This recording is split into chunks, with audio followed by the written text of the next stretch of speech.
everyone, welcome back to my channel. So today I'm home, as many other people probably are, and it's cold, it's windy, so I figured it would be a really good day to make some meat sauce to go with some pasta for dinner later tonight. There are many ways to prepare this, and I'm not saying mine is the traditional way because it's probably not, but it does have a lot of the elements. Let me show you what I'm going to be using. So I know this looks like a lot, but this is a sauce that is going to be cooking for a while. I'm going to be using some ground beef. Sometimes I do mix meat, but tonight I'm just going to use ground beef because that is what I have. I have one whole onion, one celery, and one carrot that I finely diced. I also have a pint of cherry tomatoes that I needed to use up, so I went ahead and chopped that as well.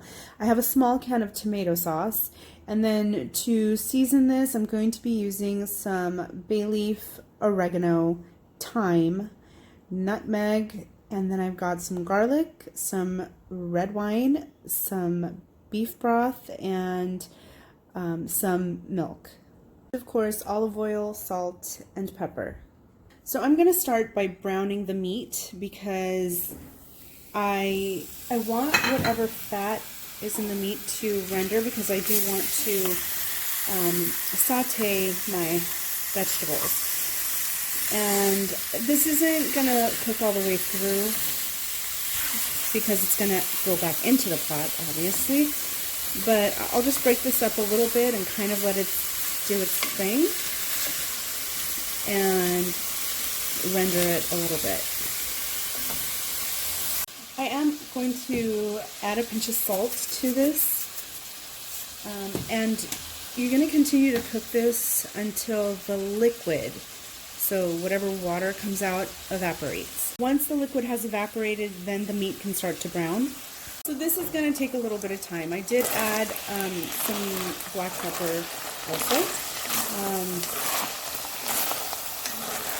but it's coming along, and I'm going to probably give this a few more minutes. I do want, a lot of this liquid is water. I want this out.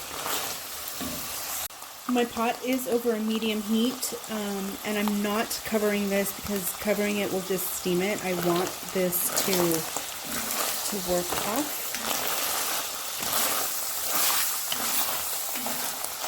So this is good. This is kind of what you want to see when the meat starts to brown.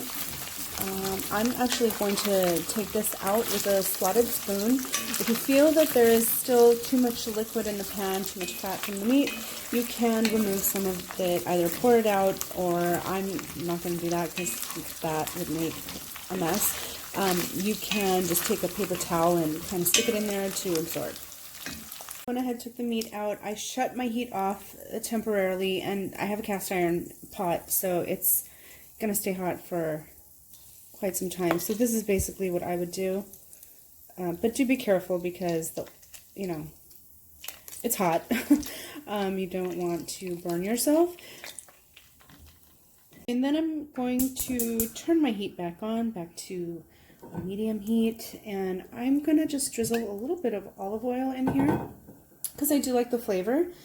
And then I'm going to go ahead and put my my vegetables, as far as the onion, carrot, and celery, and give this a toss. And I'm going to put a pinch of salt on this as well.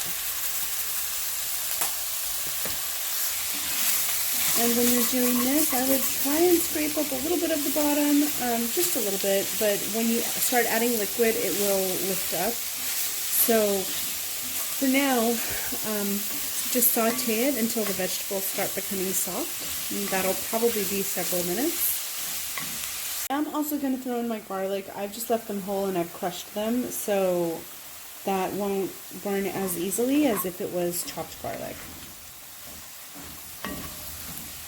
I'm not looking for my vegetables to brown, but I do want them to soften. So this looks good.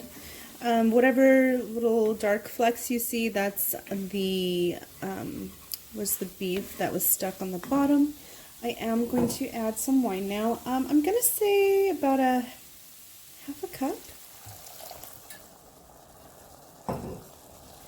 And I'm going to bring my heat back to medium. It was on a medium-low. And I did have this covered for a couple of minutes. I'm going to let this cook and kind of cook off and start to evaporate. And then I'm going to add my chopped tomatoes.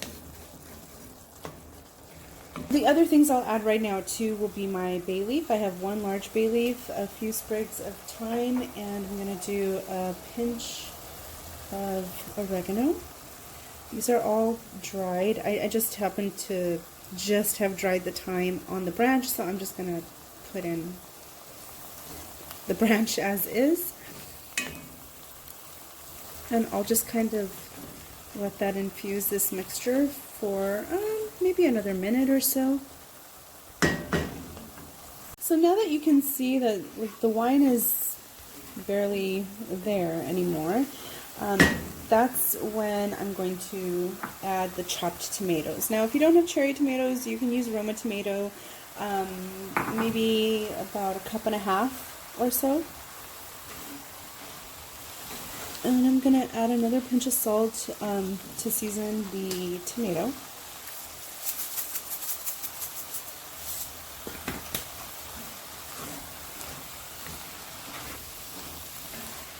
Also going to add a little bit of pepper. I'm going to say this is about 1/8 of a teaspoon. It's really not a lot, and I will adjust later on, but I do want a little bit in here.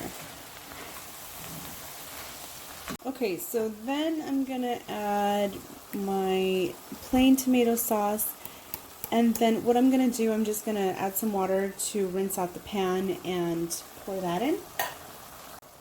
And this is just about a full can. This is going to be cooking for probably a couple hours or so, so I do want there to be enough liquid in here. It's going to thicken anyways. And then I will also put my beef broth.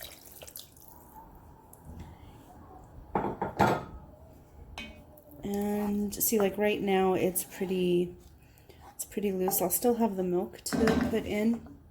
But to this, I will add my meat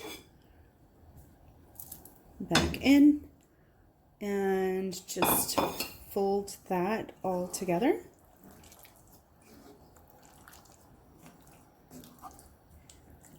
And I'm going to cover this for maybe about 5 minutes or so. I want this to come back to a boil, and then I'm going to add my nutmeg and my milk, and you can start breaking up the pieces of meat as well. You know, I didn't completely do that, but I don't want super big chunks. I want it to permeate through the sauce. Now, when it comes to breaking down the meat, you can use a potato masher. You can I don't know, use a fork. You can use a wooden spoon to kind of break it against the side of the pan. I went ahead and grabbed my whisk, and I'm just like going straight down. This will also help break down the tomato because they haven't fully cooked yet. They will be by the time this is done, but this is just to kind of break into the sauce and break down the meat even further. FYI, this may mash up your garlic in the process too, but that's okay. So this has come to a bubble. I went ahead and put a small pinch of nutmeg in. I am going to add my dairy.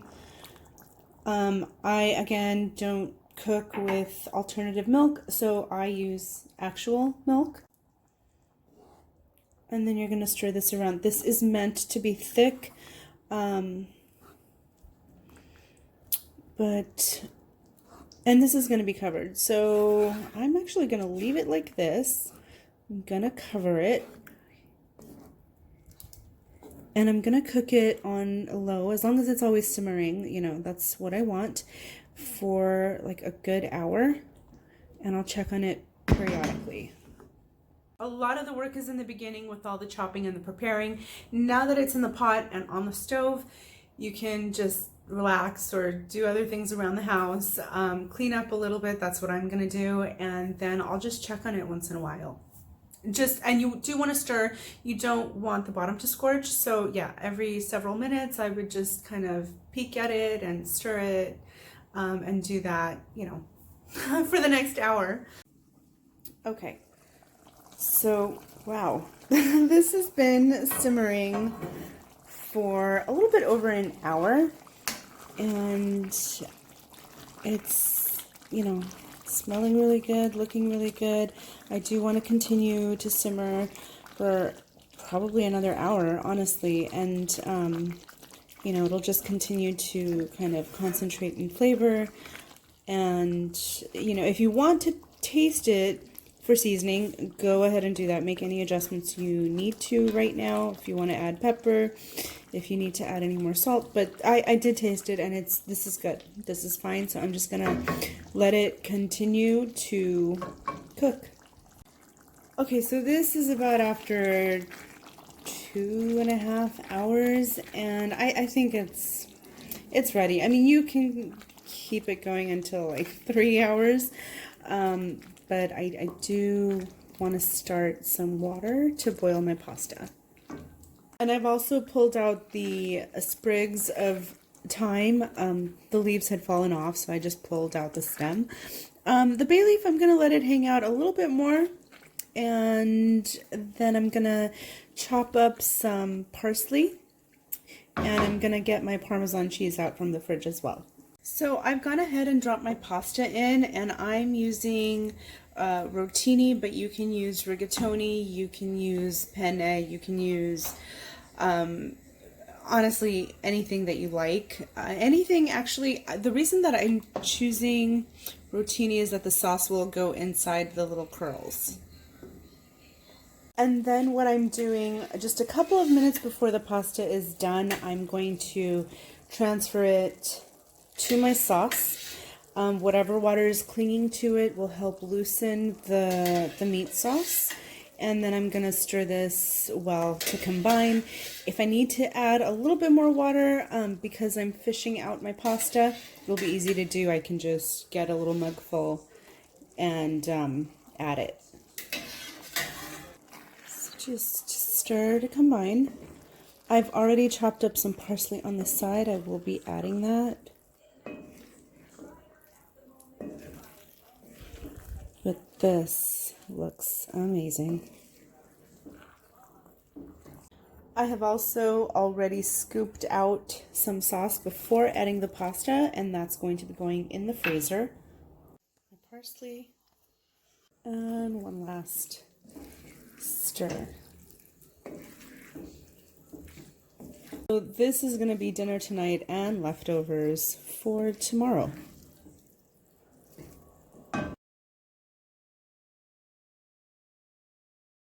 Thank you so much for watching. I hope you enjoyed this video and this recipe. I will have it described down below, so please be sure to check that out. Let me know if you decide to try it and what you thought of it. Remember to like and subscribe to my channel, and I will see you next time. Bye.